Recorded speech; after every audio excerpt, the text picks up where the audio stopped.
দেখুন, ঘরের মধ্যে যদি তুমুল অশান্তি হচ্ছে, যেমন ধরুন স্বামী-স্ত্রীর মধ্যে সমস্যা, ঝঞ্ঝাট, বাবা-মার সঙ্গে সমস্যা, ঝঞ্ঝাট বৃদ্ধি পাচ্ছে, অথবা ভাই-বোনের সঙ্গে ঝামেলা অশান্তি বৃদ্ধি পাচ্ছে। মানে কি দেখা যাচ্ছে কি বাড়ির মধ্যে ভীষণ অশান্তির পরিবেশ হয়ে গেছে। শুধু তাই নয়, তাছাড়া বাইরের লোক এসেও বাড়িতে অশান্তি করছে বা পরিবারের মধ্যে জ্ঞাতিদের মধ্যে কেউ অশান্তি করছে। তাহলে একটা সহজ উপায় আমি আপনাদের জানাচ্ছি, অশান্ত মহলটাকে সর্বদা শান্ত করে রাখতে হবে। নাহলে ঘরের মধ্যে দরিদ্রতা চলে আসবে, রাহুর উপদ্রব বৃদ্ধি পাবে, পরিবেশটা পুরো নোংরা হয়ে যাবে।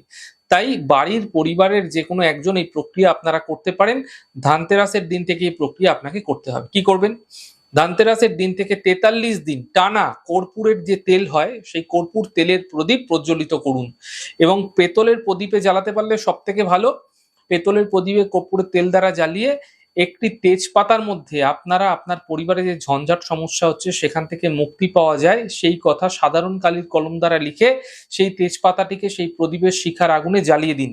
আপনারা ৪৩ দিন করুন। ধনতেরাসের দিন থেকে আপনারা নিজেরা দেখতে পাবেন চমৎকারভাবে আপনাদের গৃহে যে ঝঞ্ঝাট সমস্যা ক্রমাগত লেগেছিল তার নিমেষের মধ্যে দূর হয়ে যাচ্ছে।